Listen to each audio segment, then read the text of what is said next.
The seated Jefferson curl is one of the best exercises you can use to work on your lower body flexibility. You may know the Jefferson curl, but I'm not talking about that exercise. This is the seated variation. I'm the flexibility guy, Coach Elia, and in this video I'm going to show you how to correctly perform the seated Jefferson curl. The flexibility guy, Coach Elia. The major muscles involved in this stretch are the muscles of your posterior chain. So I'm talking about your calves, your hamstrings, your glutes and your adductors, and all the muscles that surround the lower back area are involved in the stretch as well. There are basically two variations of this stretch, a dynamic and a static variation. In the dynamic variation, you drive your trunk toward your legs, pause there for a couple of seconds and come back up. So you move your trunk dynamically. In the static variation, you remain in the stretch. So you fold your trunk toward your legs and you remain there and you breathe. We're talking about reps in the dynamic variation and breaths in the static variation. Here's how I want to perform the seated Jefferson curl. I'm sitting in a chair, I got a chair in front of me. I straighten both of my legs like this.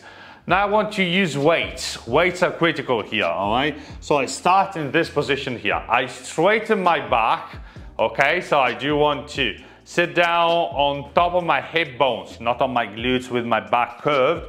I straighten my back. First thing I do want to do, open my chest out, keep my back as straight as possible. I do want to drive my body into the deepest stretch I can handle. Pause here, come back up. This is the dynamic variation. I go down, stop for a couple of seconds, come back up. In the static variation instead, I do want to pause in the stretch. So go down, find the max stretch I can handle, and pause here, relax, trying to get as deep as possible into the stretch.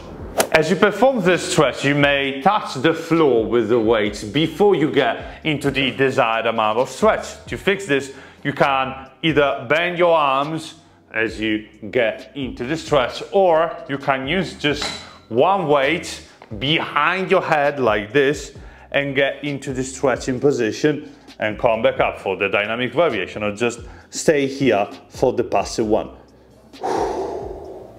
What I usually suggest doing is a mix between the dynamic and the static variation. So I start with the dynamic, I move the trunk down into the stretch, pause there for a couple of seconds, come back up, and after 8 to 12 reps, I do want to pause in the stretch for a little longer, for example, for 10 to 20 breaths, trying to get deeper and deeper into the stretch.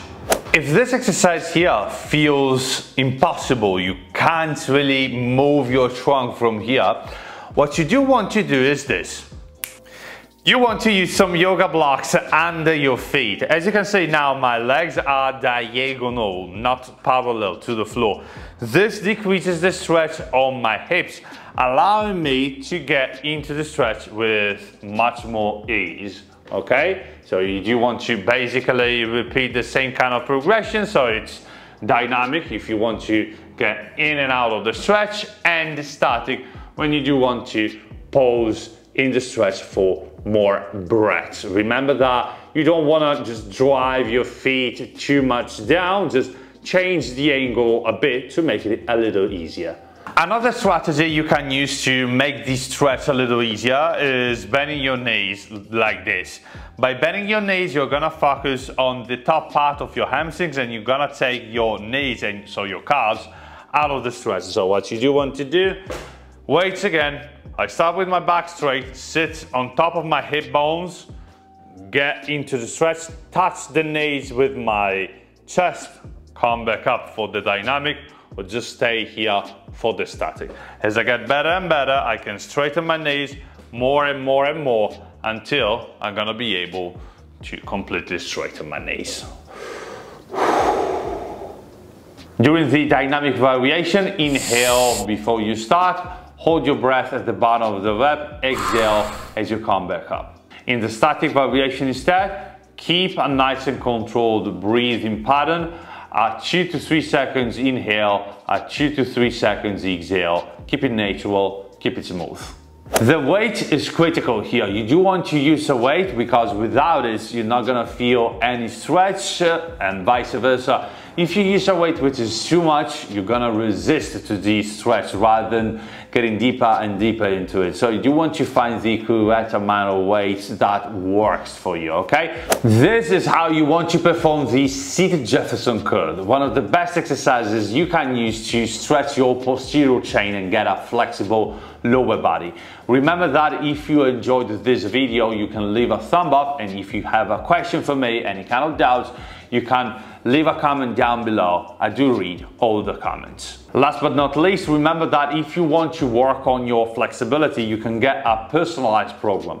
You can get a free call with me. We're gonna talk about your goals, your time availability, your level of preparation, etc.